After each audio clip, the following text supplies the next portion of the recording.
First contact confusion. High Chancellor Vexna of the Galactic Collective watched a holographic display with growing bewilderment. The massive fleet of first contact vessels hung in Earth's orbit, their sleek crystalline forms designed to inspire awe and wonder in emerging civilizations. But for the first time in the Collective's 10,000 years of peaceful expansion, their arrival had been met with something unprecedented, calculated indifference. Another message from Earth, High Chancellor, announced Communications Officer Zurix, their bioluminescent patches pulsing with confusion. It reads, "Message received. Current diplomatic status. Pending internal review. Maintain present distance from lunar orbit. Further communication will be initiated at our discretion." Vexna's forearms tightened around her command chair. The human's response defied all known patterns of first contact behavior. No celebration, no fear, no chaos in their global communications. Just business as usual, with their military vessels maintaining perfect geometric formations at strategic positions around their planet. "Show me their global communications again," Vexna ordered. The holographic display shifted, showing thousands of data streams from Earth's networks. News channels continued their regular programming, barely mentioning the massive alien fleet in orbit. Social media platforms buzzed with discussions, but they were remarkably measured, almost as if they're following a protocol, Vexna realized aloud. All of this, the measured response, the unified military positioning, the controlled media reaction, it's all predetermined. Strategic Analyst Krath, a towering insectoid, stepped forward. "High Chancellor, we've completed our deep scan of their historical records. You need to see this." The holographic display shifted again, showing a timeline of human development. They'd been preparing for first contact for over 2 centuries, but not in the way we expected. Look at these entertainment pieces they call science fiction. The display showed clips from countless human stories.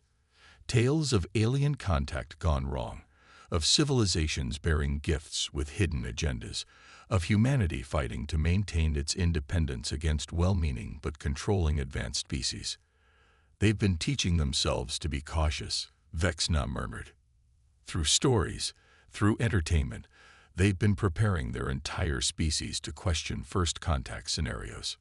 "That's not all," Krath continued. "Their technological development pattern is unlike anything we've seen. Most species follow a linear progression based on their needs. Humans." The display shifted to show Earth's technological timeline. They develop technologies in seemingly random bursts, often creating solutions for problems they haven't even encountered yet. Vexna studied the data with growing fascination. Where other species developed space travel and then created defensive systems, humans had built planetary defense systems before they had reliable spaceflight. They had quantum encryption before quantum computers, pandemic responses before global plagues, and most surprisingly, they have protocols for dealing with benevolent alien civilizations. Zurix announced, their bioluminescence now a deep purple of concern. Specifically, protocols for responding to advanced species offering to guide their development. The bridge fell silent as the implications sank in. Humanity hadn't just prepared for first contact, they had specifically prepared for the Collective's approach. Somehow, they had predicted exactly how an advanced civilization might attempt to influence their development. "High Chancellor," the ship's AI interrupted. "We're detecting unusual energy signatures from Earth's polar regions. They appear to be powering up some form of technology we've never encountered before." Vexna rose from her command chair, all 4 arms clasped behind her back, as she approached the viewing window. Earth hung below them, deceptively peaceful, yet hiding capabilities and preparations they were only beginning to understand. "Send a message to the High Council," she ordered. "Tell them we've encountered something unprecedented. A species that not only anticipated first contact, but has been actively preparing for it in ways we never imagined. And add this. For the first time in our history, we may need to consider the possibility that we are not the ones guiding this first contact scenario." As if in response to her words, a new message appeared from Earth to the Galactic Collective. We appreciate your interest in diplomatic relations. However, we notice your fleet maintains positions consistent with standard uplift protocols as documented in the Galactic Archive. Please be advised, Earth does not require uplifting. When we are ready to discuss equal diplomatic relations, we will contact you. Vexna felt a shiver run through her body. Somehow, they knew about the archive, a database that was supposed to be accessible only to collective members. The humans weren't just prepared. They were several steps ahead in a game the collective didn't even know they were playing. Your orders, High Chancellor, Krath asked quietly. Vexna continued staring at the planet below, a world that had just shattered every assumption the collective had about emerging civilizations. We wait, she said finally. For the first time in our history, we wait for them to decide if they want to talk to us. The human enigma.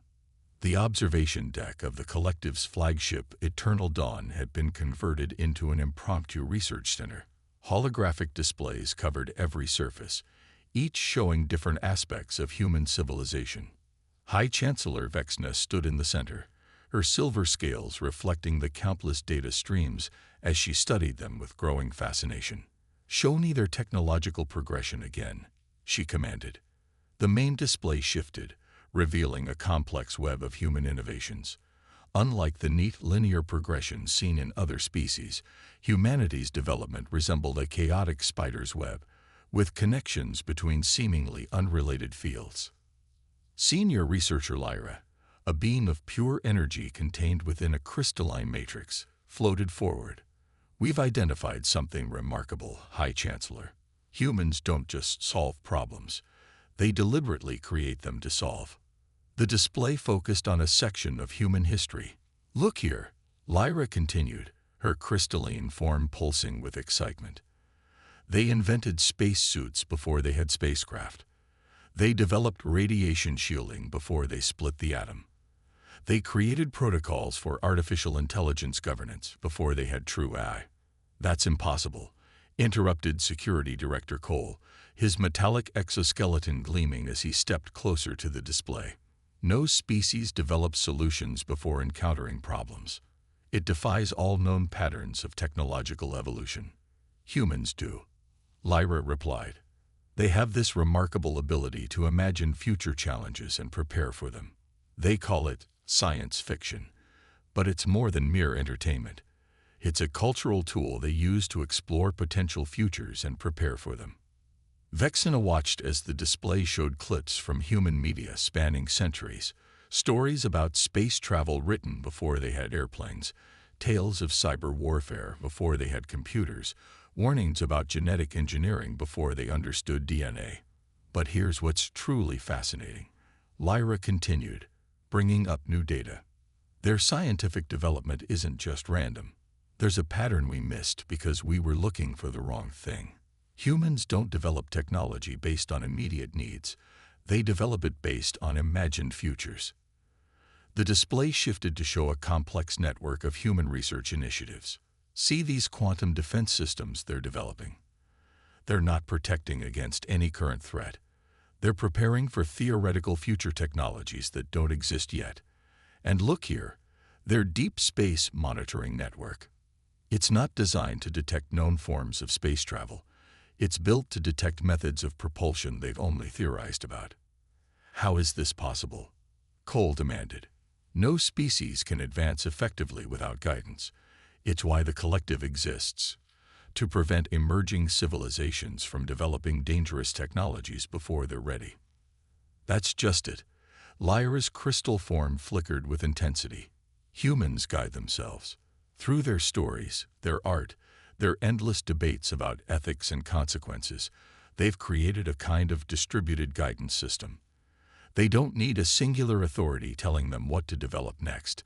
They have millions of voices imagining possibilities, warning of dangers, and proposing solutions. A new alert flashed across the displays. High Chancellor, called out Communications Officer Zrix, we're detecting unusual activity in Earth's asteroid belt. They appear to be constructing something, but our sensors can't identify the technology. The display showed a network of devices being assembled in the asteroid belt, using principles that seemed to defy the collective's understanding of physics. "Are they aware we can see this?" Vexna asked. "That's the thing," Drix replied, their bioluminescence pulsing rapidly. "They're not hiding it." In fact, the display zoomed in on one of the construction sites. They're broadcasting the technical specifications on open channels. It's like they want us to see what they're capable of. Vexna's scales shifted color as she processed this information. They're not just showing us their capabilities, she realized. They're showing us their potential. Every piece of technology they display, every system they activate, it's all carefully chosen to demonstrate not just what they can do, but what they might be able to do. "High Chancellor," Lyra interjected, "there's something else you need to see." The display shifted to show human communication patterns. "We've been monitoring their global network, and we've detected references to something called the Threshold Protocol. It appears to be some kind of civilization-wide response plan. But what? But it wasn't created by their governments or military. It seems to have emerged organically through their global information network. Millions of humans independently contributing ideas, scenarios, and solutions, all gradually combining into a coherent strategy for handling first contact." Vexna stared at the displays, watching as humanity's true nature revealed itself. They weren't just another emerging civilization waiting for guidance. They were something entirely new, a species that had bootstrapped itself into technological advancement through sheer force of imagination and collective problem-solving. "Send a message to the High Council," she ordered. "Tell them we need to reconsider our entire approach to first contact protocols. The humans aren't just refusing our guidance, they're demonstrating a completely new model of civilizational development, one that we never imagined was possible."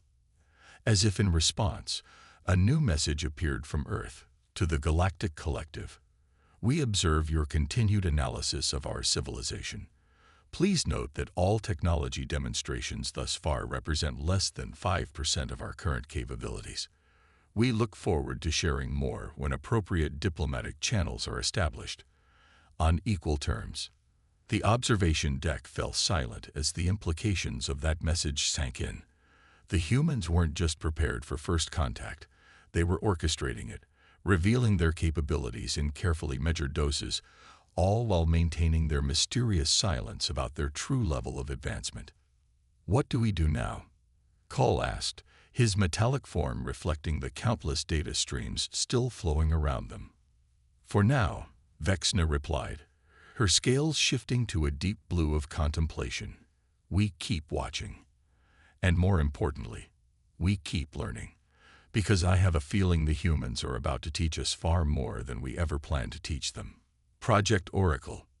The emergency meeting of the Galactic Collective's High Council was unlike any in its 10,000-year history.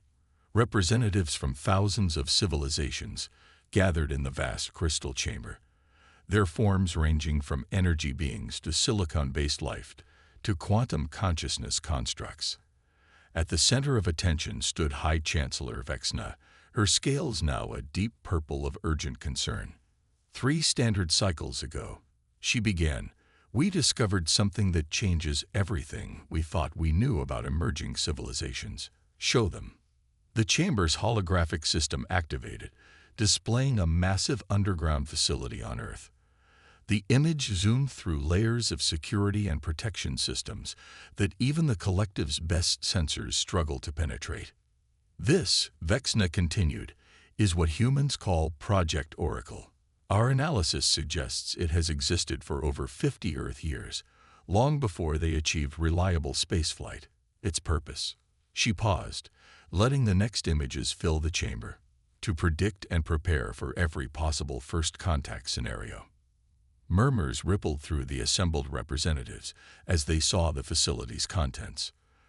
Massive quantum computers running simulations of alien civilizations, laboratories testing countermeasures against unknown technologies, training facilities preparing humans for encounters with non-human intelligence. "Impossible," declared Elder Xith, their crystalline form vibrating with disbelief. No species can prepare for the unknown with such precision. How could they have predicted our exact approach? Lyra's energetic form pulsed forward. They didn't predict it, Elder. They imagined it. Thousands of times, in thousands of ways, through their stories and entertainment. Then they took those imaginings and turned them into preparation. The display shifted to show clips from human media spanning decades, stories of benevolent aliens offering advanced technology, tales of civilizations being subtly manipulated through seemingly generous offers of help.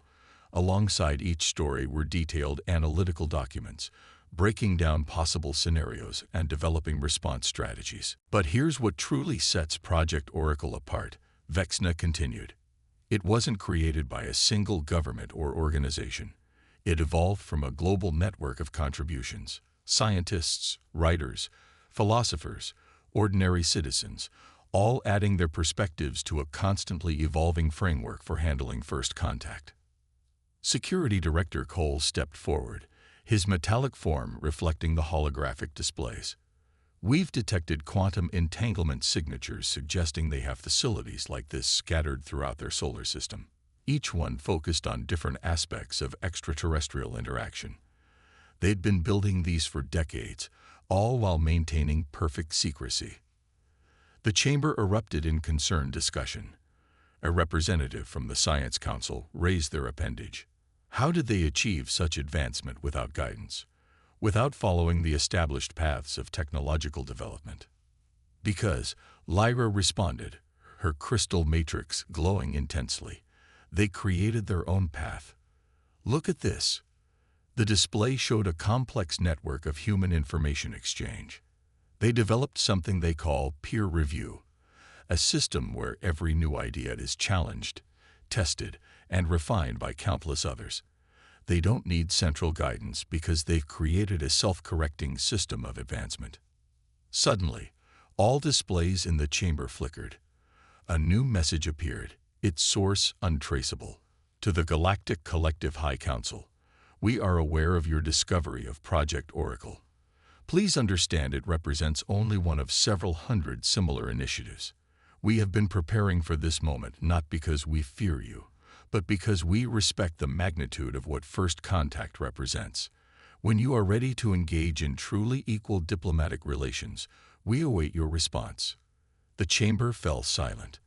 High Chancellor Vexna's scales shifted to a deep blue of revelation. Don't you see? Project Oracle isn't just about preparing for first contact. It's about proving something, to us, and perhaps to themselves. They're showing us they don't need our guidance because they've already learned the most important lesson any civilization can learn. And what lesson is that? Elder Xith asked.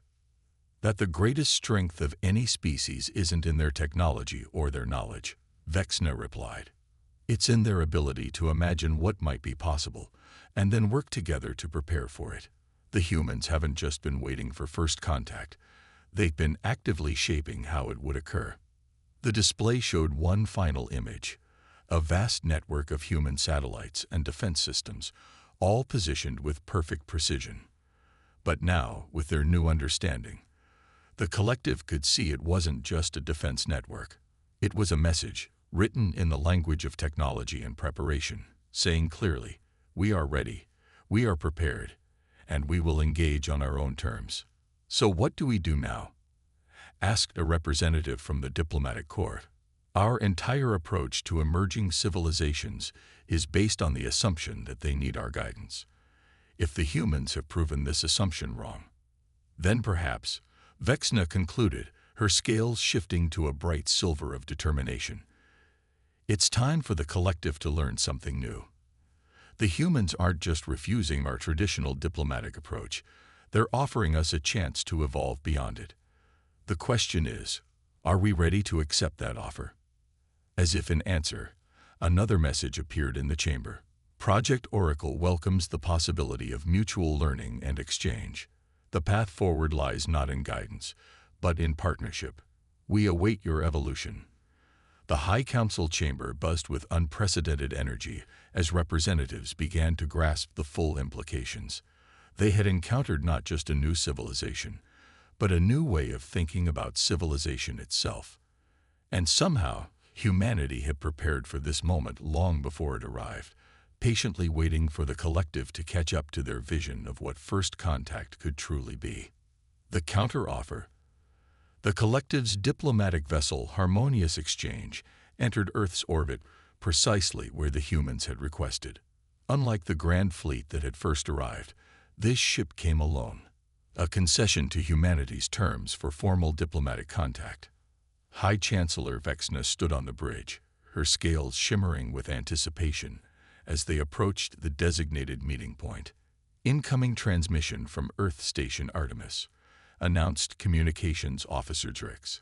They're ready to receive our delegation. The space station that appeared before them defied all expectations. Instead of the utilitarian construct typical of young civilizations, Artemis was an elegant blend of form and function. Its spiral arms rotated in perfect harmony, generating artificial gravity while simultaneously powering quantum field generators that the collective's sensors couldn't fully comprehend. They built this in 3 days, Security Director Cole noted, his metallic form tensing. Just for this meeting. No, Lyra corrected, her energy form pulsing thoughtfully within her crystal matrix. They revealed it in 3 days. The quantum dating scans suggest it's been here for at least a decade, hidden in plain sight, probably disguised as construction debris until now. A small delegation from the collective boarded the transfer vessel. Vexna, Lyra, Cole, and 3 other chosen representatives. As they approached Artemis, the station's defensive systems became apparent, not aggressively displayed, but visible enough to make their capability clear. The docking procedure was flawless, suggesting the humans had extensive experience with non-terrestrial vessels. When the airlock cycled open, they were greeted by a sight none had expected. The human delegation consisted of not just political leaders or military commanders, but a diverse group: scientists, artists, philosophers, and what appeared to be ordinary citizens. At their head stood a woman with silver-streaked hair and keen eyes that seemed to take in everything at once. "Welcome to Artemis," she said warmly. "I'm Dr. Sarah Chen, Chief Coordinator of the First Contact Initiative. We apologize for the extended silence, but we needed to ensure certain preparations were complete before this meeting." The meeting chamber they were led to was a marvel of engineering, a perfect sphere with walls that shifted between transparency and opacity, offering alternating views of Earth and space. The human delegation arranged themselves casually around a circular table that seemed to float in the center of the room. "Before we begin," Dr. Chen said, "we'd like to share something with you."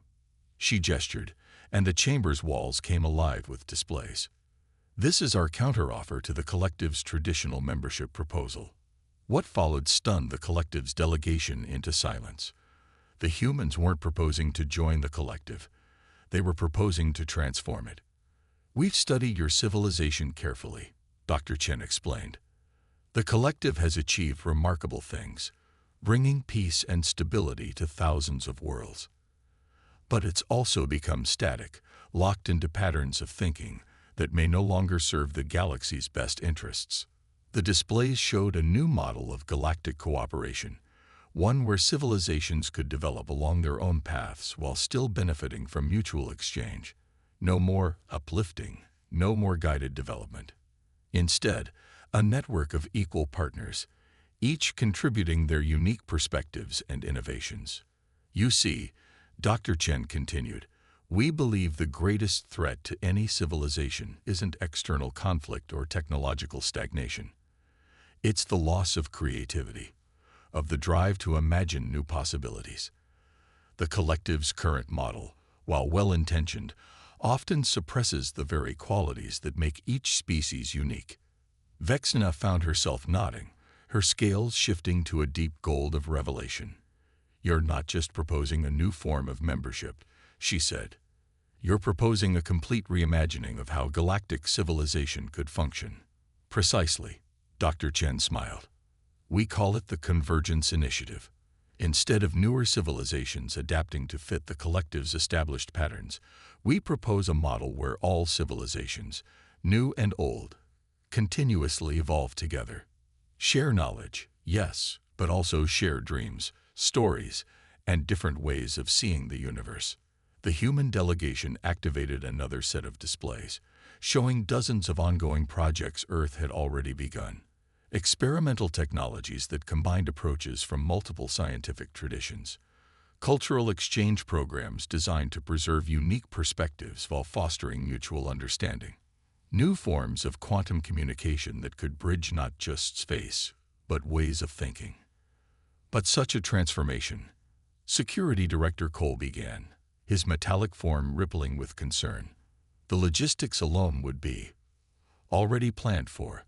Another human stepped forward, introducing himself as Dr. Marcus Wong, head of Project Oracle's implementation division.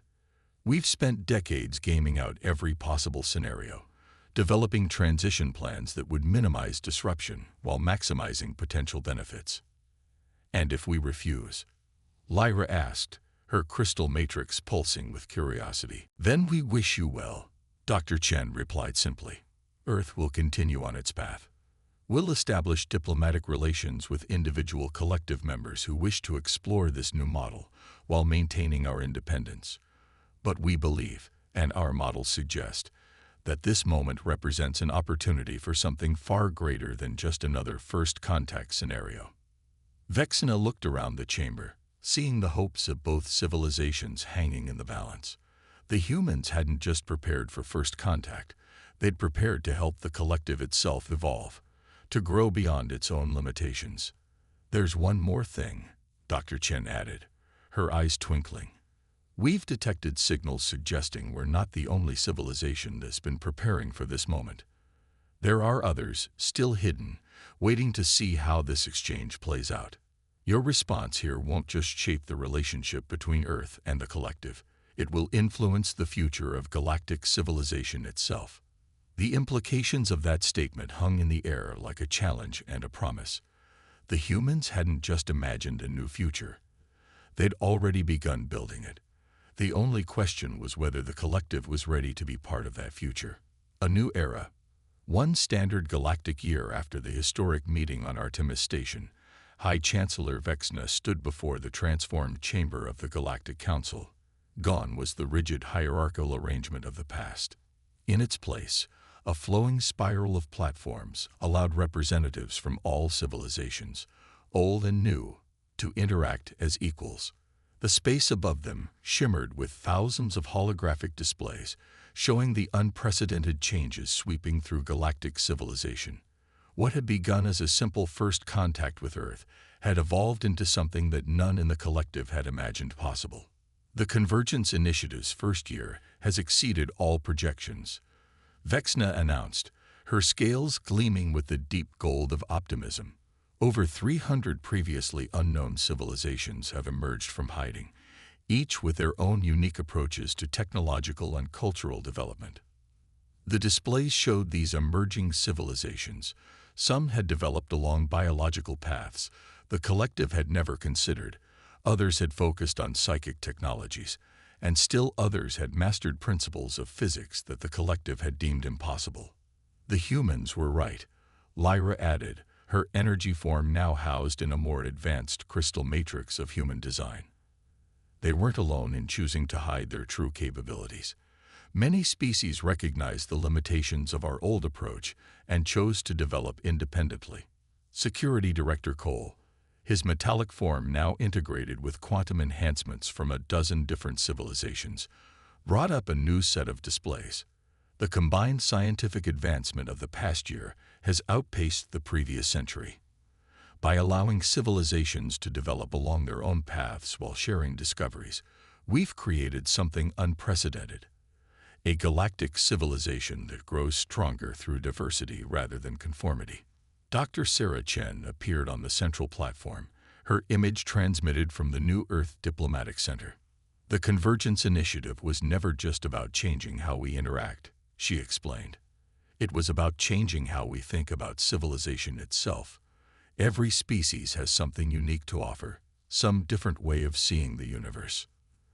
The displays showed some of the breakthrough collaborations, a partnership between Earth quantum physicists and crystalline beings from the Andromeda Galaxy had revolutionized space travel. Human storytelling techniques combined with collective data processing had created new ways of solving complex problems. Even the collective's oldest members have found new purpose, their ancient wisdom finding fresh applications in unexpected ways. But perhaps the most significant change, Vexna continued, has been in how we approach new civilizations. The displays showed the new first contact protocols, developed jointly by Earth's Project Oracle and the collective's diplomatic corps. No more assumptions about the right path of development. No more pressure to conform to existing patterns. Instead, each new civilization was invited to share its unique perspective, to contribute its particular way of understanding the universe to the growing tapestry of galactic knowledge. "We've discovered something remarkable," Dr. Chen added. "When civilizations are free to develop along their own paths, they often create solutions that no one else could have imagined. The key isn't in guiding development. It's in creating connections, allowing innovations from one path to inspire breakthroughs in another." The chamber's displays shifted to show the newest discovery, a network of ancient artifacts scattered throughout the galaxy, left by civilizations that had vanished millions of years ago. "These wouldn't have been found without the new approach," Cole explained. "It took the combined insights of a dozen different species, each looking at the problem from their unique perspective, to even recognize what we were seeing." Vexna moved to the center of the chamber, her scales shifting through a rainbow of colors as she addressed the assembled representatives. "One Earth year ago, we faced a choice between maintaining our comfortable patterns and embracing a new vision of what galactic civilization could be. The humans didn't just challenge our assumptions, they showed us a better way." The displays showed the exponential growth in cross-species collaboration, the flourishing of new art forms that blended different ways of perceiving reality, the emergence of technologies that no single species could have developed alone. "But this is just the beginning," Dr. Chen said, her eyes bright with the same enthusiasm that had characterized that first meeting on Artemis. "Our latest data suggests there are thousands more civilizations out there, watching, waiting, developing in their own unique ways, each with something new to teach us, some different way of seeing the universe." A new signal appeared in the chamber, a transmission from deep space, using protocols that hadn't existed a year ago. "Another civilization ready to emerge," Lyra announced, her crystal form pulsing with excitement. "They've been watching our transformation, and they've decided it's time to share their own path." Vexna looked around the chamber, at the representatives of thousands of worlds, all growing and changing together in ways that would have been unimaginable under the old system. The humans hadn't just refused to be uplifted. They had uplifted the entire galaxy, not by showing others the right path, but by showing them there was no single right path at all. "The universe," she said, addressing all assembled, "is far stranger and more wonderful than any one civilization could have imagined. It took humanity to show us that our greatest strength lies not in guiding others, but in learning from each other. The era of the collective is over. The age of convergence has begun." As if in response, the chamber's displays lit up with new signals, more civilizations emerging from hiding, more unique paths of development revealing themselves, more possibilities than anyone had dreamed possible. The galaxy was awakening to a new way of being, where diversity wasn't just accepted but celebrated, where progress meant not following a single path, but exploring countless paths simultaneously. The humans had been right all along. The future of civilization lay not in conformity but in convergence, not in following but in exploring, not in knowing but in wondering. And as Vexna watched the signals multiply, she understood that they were witnessing not just the transformation of galactic society, but the birth of something entirely new, a civilization as vast and varied as the universe itself.